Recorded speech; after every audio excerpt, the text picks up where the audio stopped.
আল্লাহ তাআলার বিশ্বাস রাখে, যার ভিতরে আল্লাহ তাআলার বিশ্বাস থাকে এবং যার ভিতরে নবীজির বিশ্বাস থাকে এবং সেই বিশ্বাসের মধ্যে কোনো সন্দেহ পোষণ করবে না, সেই হয়েছে প্রকৃত মুমিন, সেই হয়েছে প্রকৃত মুসলমান।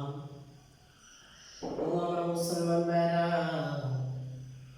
আল্লাহকে এবং তার রাসূলকে এরকম সুন্দর করে মহব্বত করতে হবে যে মহব্বতের কারণে আমাদেরকে সে আল্লাহ তাআলা মাফ করে জান্নাতে টিকে দিয়ে দিবে, সুবহানাল্লাহ।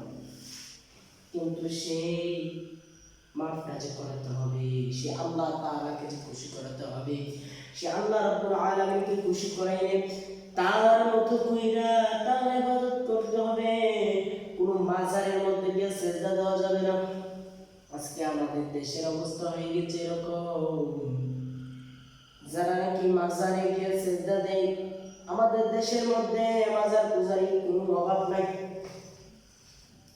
আর যদি মাজারগুলোকে যদি বন্ধ না করা হয়, রাসূল বলেছেন কিয়ামতের আগে এরকম একটা জামানা আসবে, যে জামানাটা ফিতনার জামানা। একজন আরেকজনের বিরুদ্ধে বলবে, একজন আরেকজনের বিরুদ্ধে ট্রল করবে। আজকে তো আমাদের অবস্থা তো এরকম, আমরা বলবো মুসলমান তোমরা এক হইয়া যাও। আল্লাহ তাআলা বলেছেন সাদিকুন, তো তারা যারা তাকওয়াওয়ালা, যারা আল্লাহর উপরে বিশ্বাস করে, রাসূলকে বিশ্বাস করে এবং সেই বিশ্বাসের মধ্যে কোনো সন্দেহ পোষণ করে না,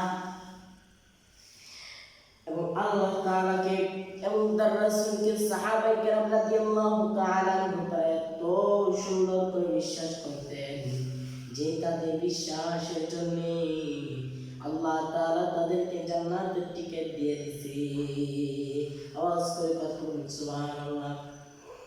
আল্লাহর নবীর একজন সাহাবী হযরত আবু যর গিফারি রাদিয়াল্লাহু তাআলা আনহু, তিনি এরকম একজন সাহাবী ছিলেন। ঘটনাটা শুনে, তিনি এরকম একজন সাহাবী ছিলেন যে সাহাবীটা আল্লাহর নবীকে এত পরিমাণ বিশ্বাস করত। একদিন একটা সফরের থেকে আসার পথে যখন নাকি আবু যর গিফারি রাদিয়াল্লাহু তাআলা আনহু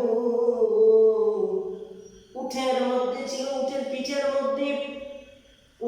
পিঠের মধ্যে থাকা অবস্থায় দেখতে পেল সামনে একটা বীর জমানো আছে। আল্লাহর রাসূল সাল্লাল্লাহু আলাইহি ওয়াসাল্লামের উটের যে দলটা ছিল সেগুলো চলে গিয়েছে। আবু যর গিফারি শহরের পিছনে, তার উটটাও সবচেয়ে দুর্বল এবং সবথেকে বেশি সামানো সে আবু যর গিফারির কাছে, সুবহানাল্লাহ। এবার আবু যর গিফারি উট থেকে নেমে যত সামান ছিল সকল সামানগুলো আবু যর গিফারির কবরের মধ্যে বাঁধলো। কোথায় বাঁধলো?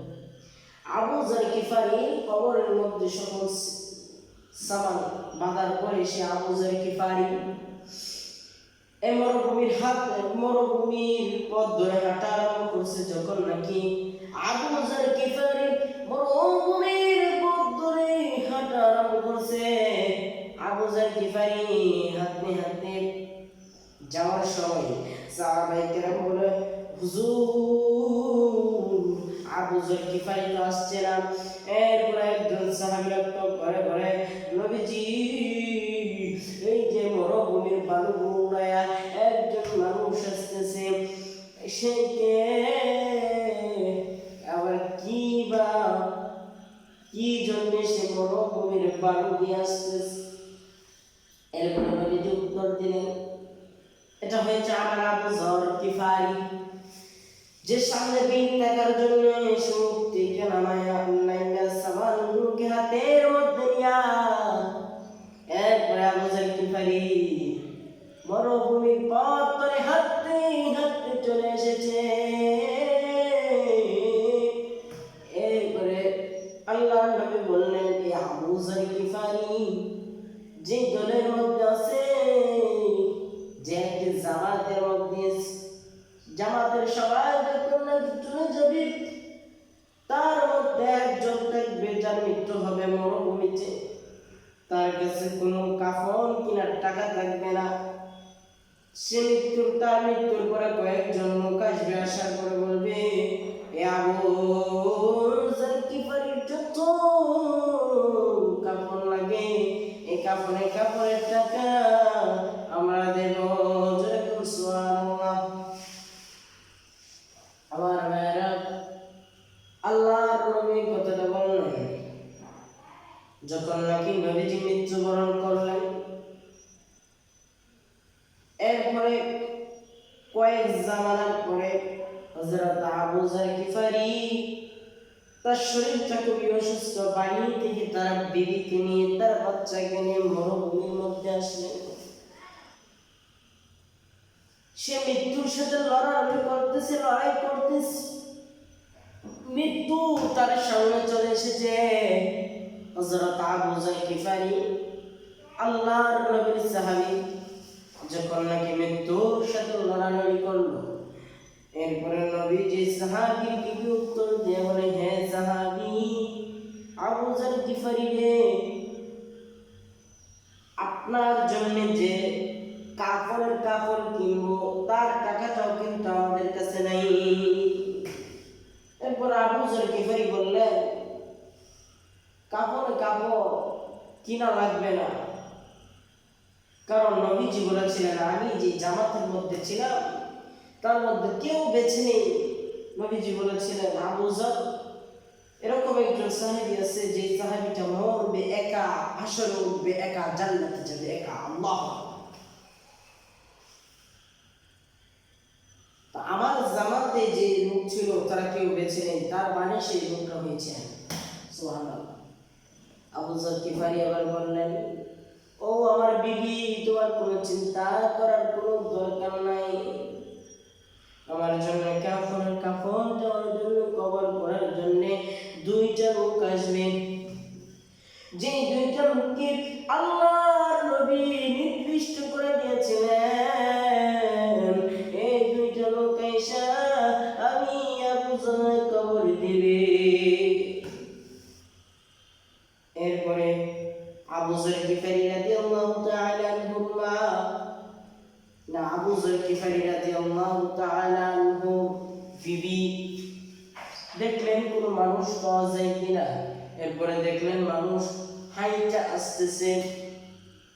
এমন সময় আবু যার গিফারি রাদিয়াল্লাহু তাআলা আনহু বিবি সেই মানুষগুলোর কাছে গিয়ে বললেন, এখানে গিয়ে দেখেন একটা মানুষ আছে মৃত্যুর সাথে পাঞ্জা লড়ছে। সে মানুষটার নাম হচ্ছে আবু যার গিফারি। সে লোকটা বলল, সে আবু যার গিফারি নাকি যে আবু যারের কথা আল্লাহর নবী বলেছিল। আবু যার গিফারির বিবি বললেন, হ্যাঁ সেই লোকটাই। এরপর সকল সাহাবীগুলা পাগল হইয়া সে আবু যার গিফারির কাছে আসে। সে আবু যার গিফারির কাছে আইসা দেখে আবু যার গিফারি মৃত্যুবরণ করেছে। এরপরে সে আবু যার গিফারি মৃত্যুবরণ করার পরে কাপড় কেনার মতো কোনো টাকা ছিল না। এমন অবস্থায় সেই লোকগুলা আবু যার গিফারির কাপড়ের ব্যবস্থা করে দিয়েছে। যারা বলুন সুবহানাল্লাহ। তাহলে তারা কতই না আল্লাহর রাসূলকে বিশ্বাস করত, আল্লাহকে বিশ্বাস করত। আল্লাহর নবীর আরেকজন সাহাবী কালো বেলাল, হযরত বেলাল, সেরকম একজন সাহাবী ছিল যে সাহাবীটা জোহরের আযান দিতে এসেছিল মসজিদের মধ্যে। উমাইয়া সেই বেলালকে এত পরিমাণ মারলো, বেলালের শরীর থেকে রক্তগুলো বাইয়া পড়ে। বেলালের শরীরটা থেকে যখন নাকি বাইয়া পড়ে, বেলাল কাঁদে। যখন নাকি আসরের নামাজ পড়তে আসে, এরপরে আমার নবী জিজ্ঞাসা করলো, কি রে বেলাল, তোমার শরীরের মধ্যে রক্ত কেন?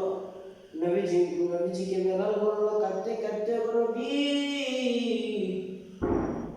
আমি যখন নাকি যোহরের নামাজ পড়তে এসেছিলাম, আমি যাওয়ার পরে উমাইয়া আমারে মারছিল। আসরের নামাজ পড়ে যাওয়ার পরে উমাইয়া বলে, বেলাল তোমারে নামাজ ছিলাম, এরপরেও তুমি কেন গেলা না? এরপরে বেলাল বলে, উমাইয়া রে, যতদিন দেহে প্রাণ আছে ততদিন আমি আমার নবীর দরবারে ছেড়ে যাব না। সুবহানাল্লাহ। তারা আল্লাহকে এবং তার রাসূলকে এত পরিমাণ বিশ্বাস করছে, তাহলে আমরা যে সাদিকিন, আমরা যে মুমিন, সে মুমিনের পরিচয় কি?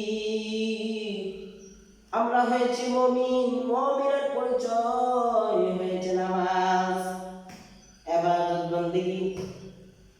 আমার ভাইরা, এখন যে মুমিন আছে মানুষ, এ মুমিনটা মুমিন বাসা যায় না। কারণ একটা বক্তা যখন নাকি ওয়াজ করে, ওই তার ওয়াজের বয়স হয় নাই, সে ওয়াজ করা আরম্ভ করছে। অথচ আল্লাহর নবী বলেছেন, বাল্লিগু আন্নি ওয়ালাউ আয়া। হাদিস রাসূল বলেছেন, বাল্লিগু আন্নি ওয়ালাউ আয়া, আমার পক্ষ হইতে তোমরা যা জানো তা তোমরা জানো। মিডিয়ার ভালো করে মিডিয়া কথাটা সাবা, আমার পক্ষ হইতে তোমরা যা জানো তা তোমরা জানায় দাও। এটা রাসূল বলছে। আর আমাদের দেশের আলেমরা বলে, তার তো যোগ্যতাই হইল অস্ত্র, সে তো একটু হইল জানে, সেই জন্য যায় মাঠের মধ্যে কথা বলার জন্য। দেশের মধ্যে শুধু ফিতনা ফাসাদ, একদিক দিয়ে শুরু করলে আরেক দিক দিয়ে শেষ নেই, শুধু ফিতনার উপর ফিতনা। আল্লাহ তাআলা এসব ফিতনা থেকে আমাদেরকে হেফাজত করুন। তাহলে কি পয়েন্ট বলতেছিলাম? 1 নাম্বার, মুমিন হতে হবে। আল্লাহ তাআলা বলে, তোমরা ততক্ষণ পর্যন্ত কবরে এসো না যতক্ষণ পর্যন্ত তোমরা প্রকৃত মুমিন হতে পারবা। শুধু তুমি নিজে মুমিন হলে হবে না, আরেকজনকে মুমিন বানাইতে হবে। কারণ আল্লাহ বলছেন, ইয়া আইয়ুহাল্লাযীনা আমানু কু আনফুসাকুম ওয়া আহলিকুম নারা। তুমি নিজে বাঁচো এবং তোমার অপরকে বাঁচাও, তোমার আহলকে বাঁচাও। তুমি পরিবারে নামাজ পড়ো, অন্য কেউ নামাজ পড়ে না তাকে নামাজের হুকুম দাও, ঠিক কিনা বলেন? তাহলে তুমি নিজেও বাঁচবে, তোমার পরিবারকে নিয়ে জাহান্নাম থেকে বাঁচতে পারবে। আমি যত কথা বললাম, আল্লাহ তাআলা সবাই কথাগুলো আমল করার তৌফিক দান করুন। সকলে করি আমিন। ওয়া আখির দাওয়ানা আলহামদুলিল্লাহ। আসসালামু